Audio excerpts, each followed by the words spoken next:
Today we will start the new chapter of the laws of motion, that is friction.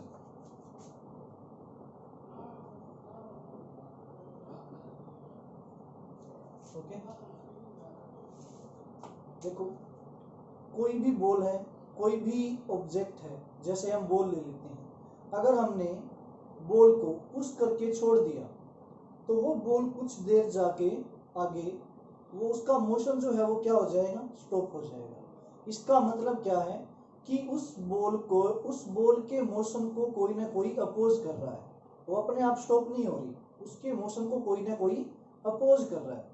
तो वो जो opposition है वही क्या कहलाता है, फ्रिक्शन कहलाता है। या फिर हम फ्रिक्शन को एक ऐसे डिफाइन कर सकते हैं कि जब भी दो बॉडीज आपस में कांटेक्ट में आती हैं, ठीक है, या फिर वो एक बॉडी दूसरी बॉडी पे मूव करती है, तो जिस साइड हम फोर्स अप्लाई कर रहे हैं, जिस साइड बॉडी मूव हो रही है, उस साइड क्या हो रही है, हमारी एक्सटर्नल फोर्स अप्लाई हो रही है।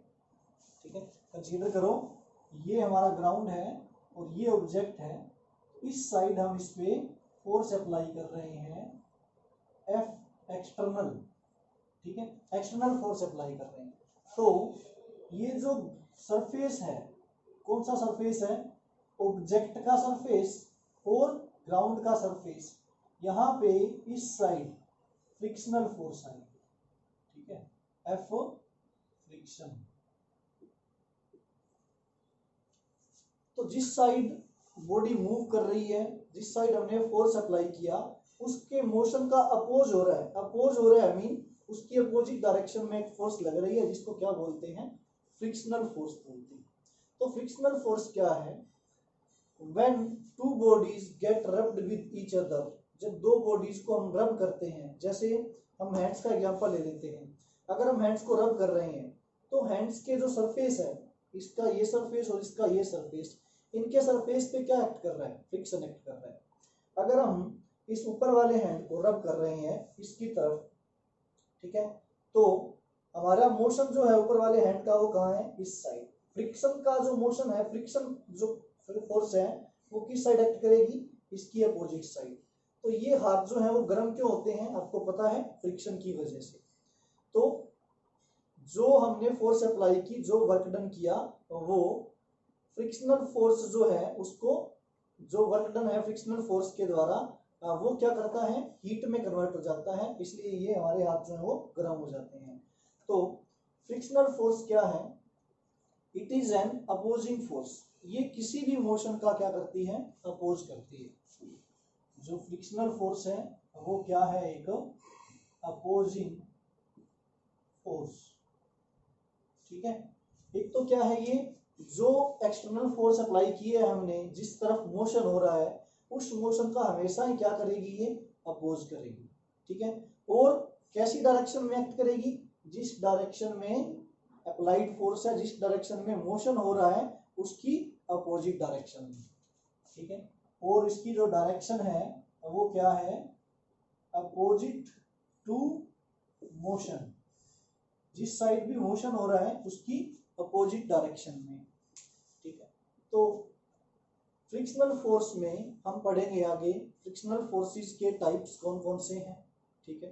तो सबसे पहले हम पढ़ते हैं फ्रिक्शनल फोर्स के बारे में, डेफिनेशन हो गई हमारी, ठीक है। It is an opposing force which opposes the motion of two bodies, या फिर motion of one body when it get rubbed with the surface, या फिर it get rubbed with the another surface.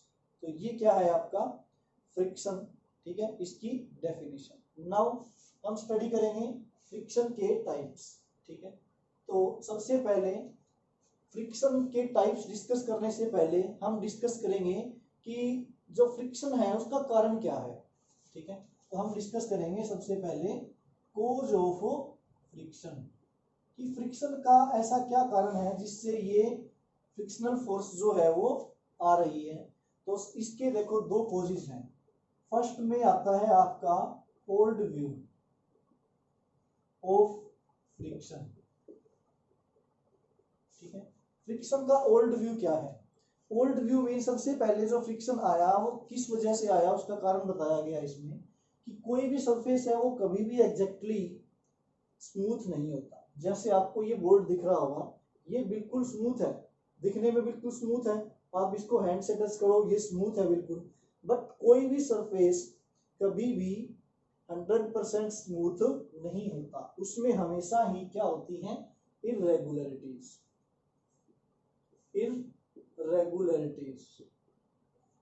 Okay, irregularities का meaning क्या है, ये plane दिखाई दे रहा है, बट अगर हम इसको अंडर माइक्रोस्कोप ऑब्जर्व करें, ठीक है, माइक्रोस्कोप में अगर हम इसको ऑब्जर्व करें, बिल्कुल छोटे साइज पे देखें इसको, तो इसका जो सरफेस है वो प्लेन से हो रहा है, बट इसका सरफेस कुछ ऐसे होगा,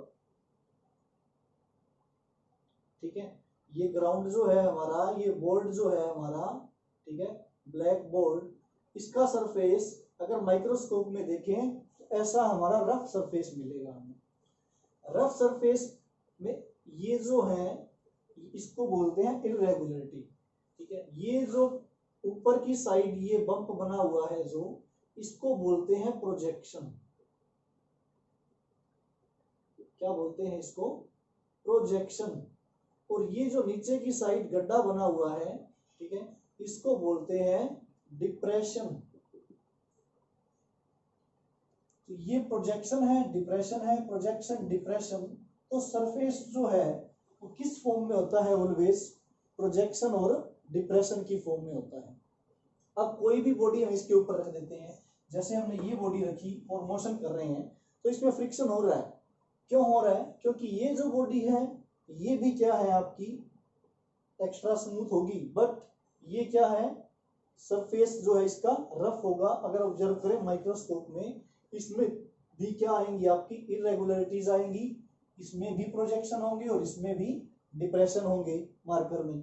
अगर हम इस पे रब कर रहे हैं ये, ठीक है, तो इसके जो प्रोजेक्शन है, इस मार्कर का जो प्रोजेक्शन है, मैं आपका ये मार्कर का सरफेस बना देता हूं, मार्कर, इस मार्कर का जो सरफेस है इसमें भी ये प्रोजेक्शन है, ठीक है। और ये जो है ये मार्कर के सरफेस में क्या है, डिप्रेशन है, ठीक है। और ये बोर्ड के सरफेस में क्या है, प्रोजेक्शन है। तो इस तरह से है ये। हम एग्जांपल लेते हैं, देखो ये बोर्ड का रफ सरफेस है, ये प्रोजेक्शन, फिर ये डिप्रेशन है जो ये खाली जगह दिख रही है बीच में, ये आपका प्रोजेक्शन है, ये आपका डिप्रेशन है, प्रोजेक्शन डिप्रेशन। ये किसका है, बोर्ड का सरफेस। ये हमारे मार्कर का सरफेस, इसमें भी इरेगुलरिटीज है। ये प्रोजेक्शन है, ये डिप्रेशन, ये प्रोजेक्शन है, ये डिप्रेशन है, प्रोजेक्शन है। अगर हम इसको मार्कर के सरफेस को हम किसके सरफेस पे रखते हैं, बोर्ड के सरफेस पे, तो ये कुछ इस तरह से फिक्स हो जाता है, ठीक है। मीन ये मार्कर का प्रोजेक्शन जो है ये कहाँ जाएगा, इस बोर्ड के डिप्रेशन में, और इस मार्कर का प्रोजेक्शन बोर्ड के डिप्रेशन में क्या हो जाएगा, एक तरह से फिट हो जाएगा कुछ इस तरह से, ठीक है। तो ये प्रोजेक्शन जो है ये डिप्रेशन है मार्कर का, और ये प्रोजेक्शन है बोर्ड का। तो प्रोजेक्शन डिप्रेशन जो है ये आपस में इंटरलॉक हो जाते हैं। ये देखो कैसे हो गए हैं, ये इंटरलॉक हो गए हैं।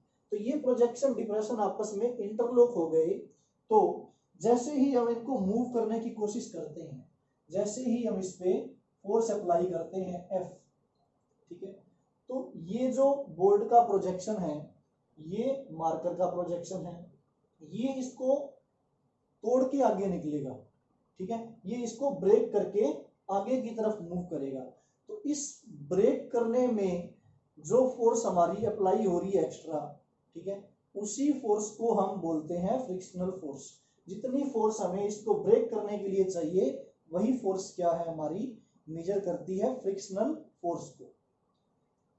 तो क्या है आपका ओल्ड व्यू की प्रोजेक्शन जो है वो डिप्रेशन में आपका फिक्स हो जाता है, और मूव करने के लिए हमें इस प्रोजेक्शन को तोड़ना पड़ता है, ब्रेक करना पड़ता है, जिसके लिए हमें क्या करनी पड़ती है, एक्सटर्नल फोर्स अप्लाई करनी पड़ती है।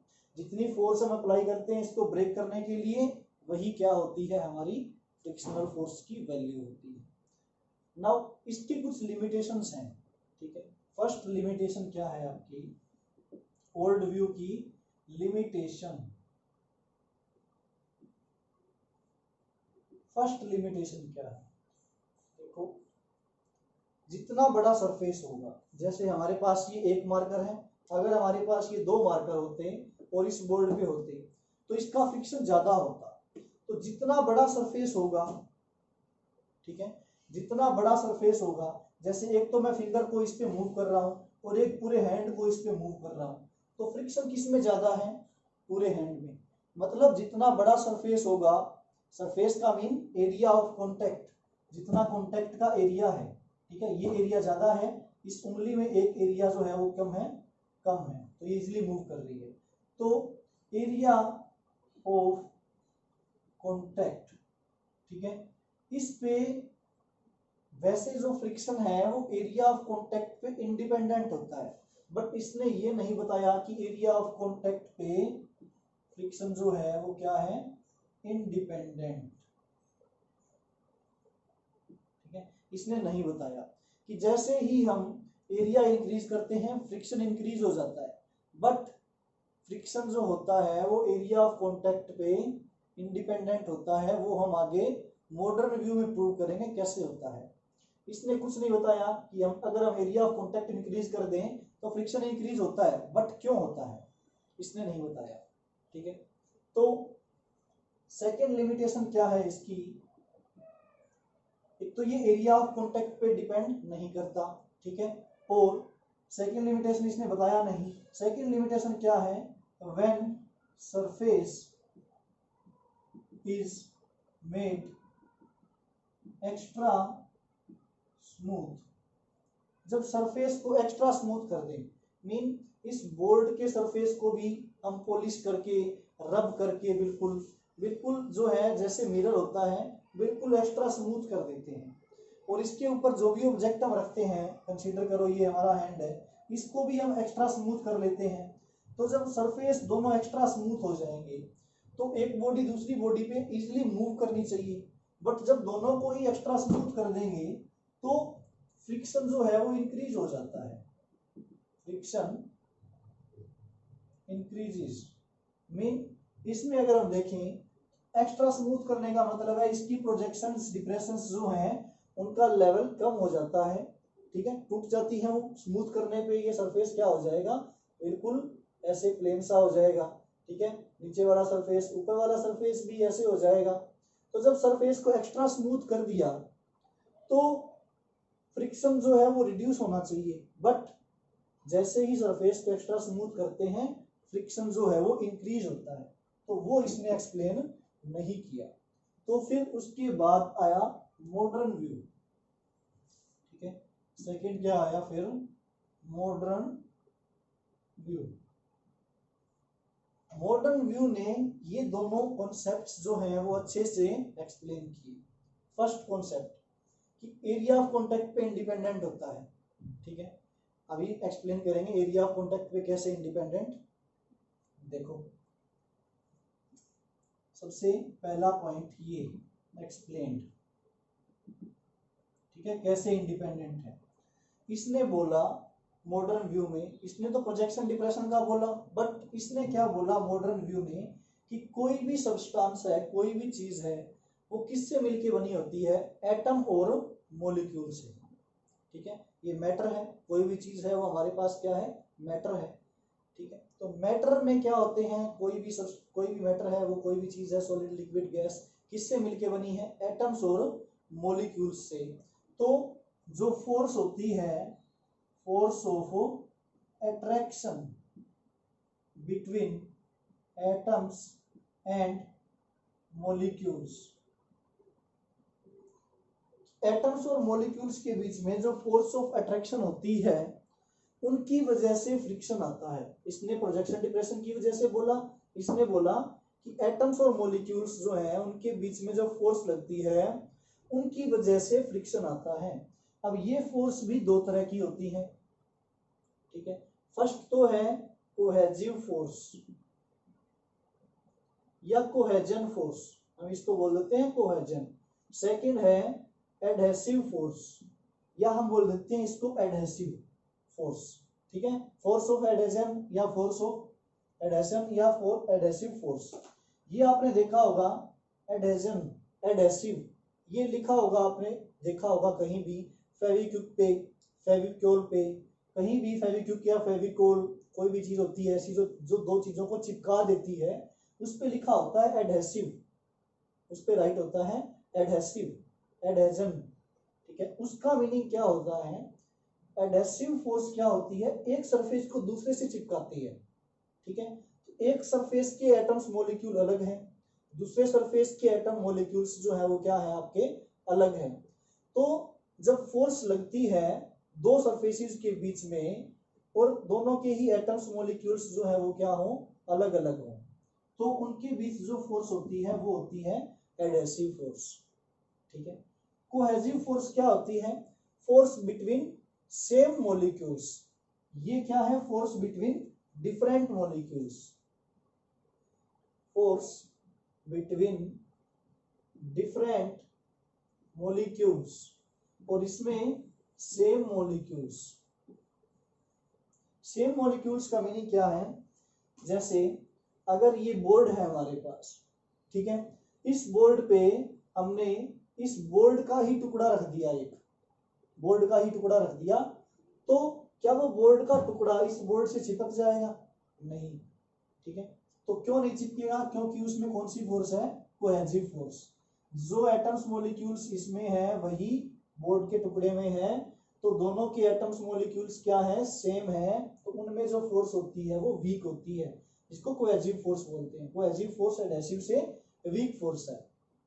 अब एडेशन, इस पे हम एडहेसिव फोर्स अप्लाई कर देते हैं, एडेशन अप्लाई कर देते हैं, मैं इस पे हमने फेविकोल रख दिया या फिर फेविक्विक रख दी, तो जैसे ही हम इस पे फेविकोल या फेविक्विक डालते हैं तो फेविक्विक जो है वो इस पर चिपक जाती है, क्योंकि फेविक्विक के मॉलिक्यूल्स अलग हैं, एटम्स अलग हैं और बोर्ड के अलग हैं, उनमें जो फोर्स लग रही है डिफरेंट मॉलिक्यूल्स के बीच में लग रही है, जो कि क्या होती है, स्ट्रॉन्ग होती है। तो अगर हमने फेविकोल डाल दिया बीच में और ऊपर हमने बोर्ड का टुकड़ा रख दिया, तो फेविकोल के मॉलिक्यूल्स और बोर्ड के मॉलिक्यूल्स जो उस साइड है, ठीक है, इनके जो बीच में है ये फेविकोल कंसीडर कर लेते हैं तो यहाँ पे मॉलिक्यूल्स और इनके मॉलिक्यूल्स स्ट्रॉन्ग फोर्स लगेगी अट्रैक्शन की, ये चिपक जाएगा फेविकोल। अब इस पे हम प्लाई जो है यही सेम इसके ऊपर अप्लाई करते हैं, तो इस साइड भी इस प्लाई के एटम मॉलिक्यूल है और यहाँ पे एडहेशन के एटम मॉलिक्यूल डिफरेंट है दोनों, तो अच्छे से वो चिपक जाएंगे। तो एडहेसिव फोर्स जो होती है वो डिफरेंट मॉलिक्यूल्स के बीच में होती है, कोहेसिव सेम मॉलिक्यूल्स के बीच में होती है। नाउ अगर हम देखें तो मॉडर्न व्यू में क्या आता है कि जो फोर्स ऑफ अट्रैक्शन होती है वो किसकी, प्रोजेक्शन डिप्रेशन की जगह क्या होती है, force of attraction between atoms and molecules. ठीक है, तो जैसे ही एक बॉडी मूव करती है दूसरी बॉडी पे तो फ्रिक्शन अप्लाई होता है, किस वजह से होता है, इसमें तो प्रोजेक्शन डिप्रेशन के टूटने की वजह से होता है, बट इस केस में क्या होता है, जैसे ही मूव करते हैं वो एक मॉलिक्यूल आगे मूव करता है, जैसे मूव करने की कोशिश करता है, तो जो ये सरफेस का जो मॉलिक्यूल है ये उस पर फोर्स अप्लाई कर रहा है, अट्रैक्शन, फोर्स ऑफ अट्रैक्शन, कि तुम आगे मत जाओ, वापिस वापिस अट्रैक्ट हुआ हमारी तरफ। तो उस अट्रैक्शन को ओवरकम करने के लिए जो फोर्स हम अप्लाई करते हैं, ठीक है, तो जो फोर्स हम अट्रैक्शन को ओवरकम करने के लिए अप्लाई करते हैं वही मेजर करता है किसको, फ्रिक्शनल फोर्स को। जितनी फोर्स हम इनके बीच में जो एटम्स मॉलिक्यूल्स हैं उनको अट्रैक्शन फोर्स को ब्रेक करने के लिए जितनी फोर्स अप्लाई करते हैं वही किसका मेजर है, फ्रिक्शनल फोर्स का। ठीक है, तो इसने एक्सप्लेन कैसे किया एरिया ऑफ कॉन्टेक्ट में कि एटम्स मॉलिक्यूल्स के बीच में फोर्स लगती है, तो समथिंग लाइक दिस, कि आपका जो सरफेस है वो ऐसे है, रफ सरफेस। ठीक है, सेकंड सरफेस भी क्या है, रफ सरफेस है। ठीक है, ये हमने बोला मार्कर है और ये हमने बोला क्या है, बोर्ड। ठीक है, तो इसमें रफ सरफेस होंगे ये, ठीक है, प्रोजेक्शन डिप्रेशन होंगी। हम ये क्या ले रहे हैं, ये एटम्स मॉलिक्यूल्स ले रहे हैं, यहाँ पे भी एटम्स मॉलिक्यूल्स हैं, तो ये एटम मॉलिक्यूल इससे दूसरे एटम मॉलिक्यूल से मार्कर ने बोर्ड के एटम मॉलिक्यूल से क्या किया, force of attraction, force of attraction, force of attraction. But इसमें देखो पूरा जो है वो फिक्स हो जाता है, इंटरलॉक हो जाता है, बट इसमें इंटरलॉक नहीं होता। इसमें क्या होता है, मोटर रिव्यू क्या कहता है कि जो फोर्स लगती है वो एक्चुअली जो होती है वो किसकी वजह से होती है, प्रेशर की वजह से। ठीक है, प्रेशर आपको पता है, 9th क्लास में रीड कर चुके हो आप। प्रेशर होता है force by area, force by area. ठीक है, प्रेशर का मीनिंग क्या होता है, डेफिनेशन है फोर्स पर यूनिट एरिया। देखो ये मॉलिक्यूल्स इस मॉलिक्यूल पे क्या कर रहे हैं, फोर्स अप्लाई कर रहे हैं। ठीक है, तो मॉडर्न रिव्यू बोलता है कि प्रेशर की वजह से ही क्या होती है, फ्रिक्शनल फोर्स। बट ये इसमें जो कंप्लीट एरिया कवर होता है फिक्स हो जाता है प्रोजेक्शन डिप्रेशन में, और इसमें जो है वो एरिया ऑफ कॉन्टैक्ट एक्चुअल जो है, ठीक है, ये हमारा क्या है, actual area of contact, actual area of contact. और ये जो है हमारा बाकी जो बच गया, ठीक है, ये आपका क्या है, जो रिमेनिंग एरिया है जो कि हमें शो होता है, ठीक है, जिसको हम कंप्लीट एरिया बोल सकते हैं। जैसे हमने इसको इस पे रख दिया तो हम तो यही सोचेंगे कि इसका जो ये सरफेस है ये कंप्लीट इसके ऊपर है, बट एक्चुअली में क्या होता है, ये तो पूरा सरफेस है, बट एक्चुअली जो एरिया ऑफ कांटेक्ट होता है, इसका जो एक्चुअल में एरिया इसका कांटेक्ट हो रहा है, वो सिर्फ इन मॉलिक्यूल्स के कांटेक्ट की वजह से जो फोर्स लग रही है इतना ही एरिया है, एक्चुअल एरिया। ठीक है, तो एक्चुअल एरिया ऑफ कांटेक्ट जो है वो क्या होता है, स्मॉल होता है। ये किसने बताया, मॉडर्न व्यू ने। Actual area of contact small है, तो ये अगर स्मॉल है, ठीक है, तो प्रेशर क्या होगा, ज्यादा होगा। ठीक है, एरिया कम है तो प्रेशर क्या होगा, ज्यादा, इनवर्सली प्रोपोर्शनल है। ठीक है, तो उसी प्रेशर की वजह से क्या क्या आता है, आपका फ्रिक्शन आता है। ठीक है, तो देखो इसने कैसे एक्सप्लेन किया कि इसने बोला अगर एरिया ऑफ कांटेक्ट इंक्रीज कर दें तो फ्रिक्शन इंक्रीज होना चाहिए, बट एक्सप्लेन नहीं किया। ठीक है, इसने कैसे एक्सप्लेन किया कि अगर हम एरिया इंक्रीज कर दें, मीन ये 3 है यहाँ पे area, actual area of contact, अगर यहाँ पे 10 हो जाए, ठीक है, ऐसे एरिया ऑफ कांटेक्ट, अगर हम एरिया ऑफ कांटेक्ट इंक्रीज कर दें इसका, तो जैसे ही एरिया इंक्रीज करते हैं तो देखो इसके भी एटम्स मॉलिक्यूल्स होंगे, इसके भी एटम्स मॉलिक्यूल्स होंगे, उनके बीच में फोर्स भी तो इंक्रीज होगी, क्योंकि एटम्स मॉलिक्यूल्स इंक्रीज हो गए तो उनके बीच में फोर्स क्या होगी, इंक्रीज होगी। तो जैसे ही एरिया इंक्रीज करते हैं फोर्स भी क्या होती है, इंक्रीज होती है। अगर एरिया इंक्रीज होगा तो ज्यादा मॉलिक्यूल्स होंगे, ज्यादा मॉलिक्यूल्स होंगे तो वो ज्यादा फोर्स ऑफ अट्रैक्शन होगी उनके बीच। तो जैसे एरिया इंक्रीज करेंगे फोर्स भी इंक्रीज हो जाएगा सेम प्रोपोर्शन में। अगर ये दोनों सेम प्रोपोर्शन में इंक्रीज हो रहे हैं तो ये प्रेशर जो है वो क्या रहेगा, सेम रहेगा।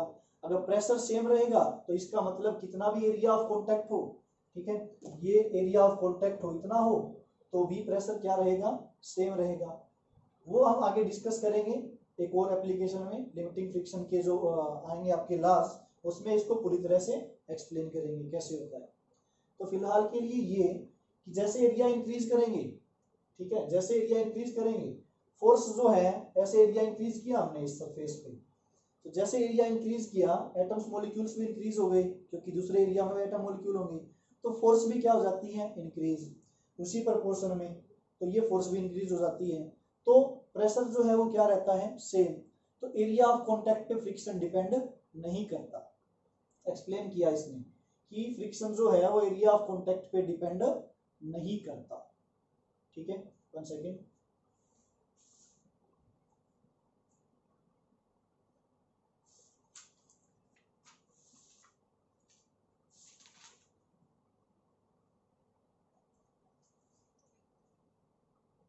तो एरिया ऑफ कांटेक्ट पे डिपेंड नहीं करता, तो हम इसको बोलते हैं, ये जो प्रेशर है हमारा, ठीक है, क्योंकि एक सब्सटेंस दूसरे सब्सटेंस पे फोर्स अप्लाई कर रहा है, डिफरेंट मॉलिक्यूल्स हैं, तो ये हम प्रेशर को एडेसिव प्रेशर बोल देते हैं। ठीक है, और इनके बीच में ये जो फोर्स लग रही है मॉलिक्यूल्स के बीच में, ये हम बोल देते हैं, इसमें तो प्रोजेक्शन डिप्रेशन में फिट हो गई, बट इसमें हम बोल देते हैं कि ये जो है कोल्ड वेल्डेड है, कोल्ड वेल्डेड, ठीक है, ये जो है कोल्ड वेल्ड हो गए। तो फर्स्ट तो इसने एक्सप्लेन किया कि एरिया ऑफ कॉन्टेक्ट पे डिपेंड नहीं करता। सेकंड देखो, जब सरफेस को एक्स्ट्रा स्मूथ करेंगे तो क्या होगा, जैसे ही सरफेस को एक्स्ट्रा स्मूथ करेंगे इरेगुलरिटीज का साइज आपको पता है डिक्रीज हो जाएगा, ठीक है। इरेगुलरिटीज का साइज डिक्रीज होने से क्या होता है, सरफेस को एक्स्ट्रा स्मूथ करने से क्या होता है, इस सरफेस के जितने भी एटम्स मॉलिक्यूल्स होंगे वो बिल्कुल पास पास आ जाएंगे।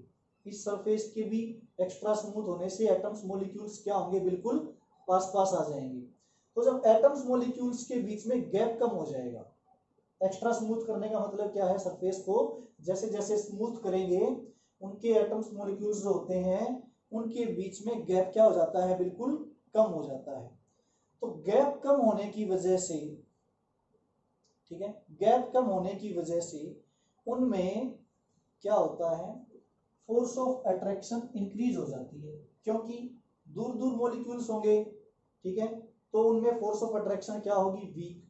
अगर मॉलिक्यूल्स बिल्कुल पास पास होंगे तो फोर्स ऑफ अट्रैक्शन क्या होगी, बिल्कुल ज्यादा होगी। तो जैसे ही सरफेस को हम एक्स्ट्रा स्मूथ करते हैं, फोर्स ऑफ अट्रैक्शन जो है मॉलिक्यूल्स और एटम्स के बीच में डिस्टेंस क्या हो जाता है, डिक्रीज, फोर्स ऑफ अट्रैक्शन क्या हो जाती है, इंक्रीज।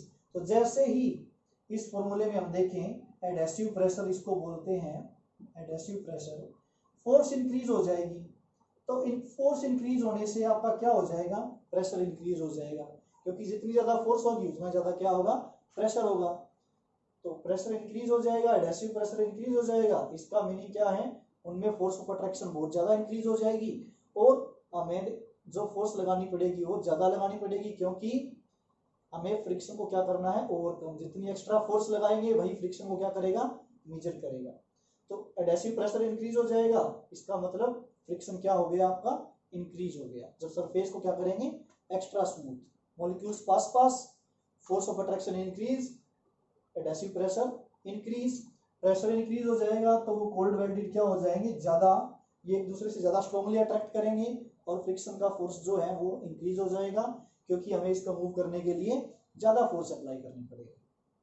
तो ये मॉडर्न व्यू ने क्या किया, एक्सप्लेन किया इसको, ठीक है। नेक्स्ट लेक्चर में हम static friction, external friction, internal friction और जो एक्सटर्नल फ्रिक्शन के टाइप्स हैं वो रीड करेंगे। तो एक बार ओवरव्यू थोड़ा सा, जैसे कि एक्सटर्नल फ्रिक्शन क्या है, टाइप्स जो है वो दो टाइप्स हैं फ्रिक्शन के, ठीक है। फर्स्ट है एक्सटर्नल फ्रिक्शन, सेकंड है इंटरनल फ्रिक्शन, ठीक है। एक्सटर्नल फ्रिक्शन क्या होता है, नाम से पता चल रहा है, जब एक बॉडी दूसरी बॉडी पे मूव कर रही है, मतलब एक्सटर्नल जो फोर्स लग रही है, अप्लाई हो रही है, उसकी वजह से जो फ्रिक्शन होता है वो होता है एक्सटर्नल फ्रिक्शन। इंटरनल मतलब खुद के अंदर ही, जैसे कि लिक्विड है, लिक्विड जो है वो लेयर्स में चलता है। आपको पता होना चाहिए कि लिक्विड 9th क्लास में रीड किया होगा अगर आपने, या फिर 8th क्लास में आपने एक वर्ड रीड किया होगा, ठीक है, 9th 8th जो भी क्लास है आपने रीड किया होगा ड्रैग या फिर विस्कोसिटी, ठीक है, या फिर विस्कस फोर्स। ये सब कहाँ यूज होते हैं, जब फ्रिक्शन की बात हो रही हो, बट किसमें, लिक्विड में। लिक्विड लेयर्स में चलता है, एक लेयर, दूसरी लेयर, तीसरी लेयर। तो लेयर्स जब लिक्विड में चलता, लिक्विड लेयर्स में चलता है तो लेयर के बीच में क्या होती है, फ्रिक्शन होता है। तो लिक्विड में जो फ्रिक्शन होता है उसको बोलते हैं ड्रैग, विस्कोसिटी या विस्कस फोर्स, ठीक है, उसका जो फोर्स अपोज करती है मोशन का, तो विस्कोसिटी या फिर drag. Opposing force of friction या force of friction in liquid is called drag. तो खुद के अंदर ही हो रहा है लिक्विड की लेयर्स के बीच में, तो उसको हम बोलते हैं इंटरनल फ्रिक्शन।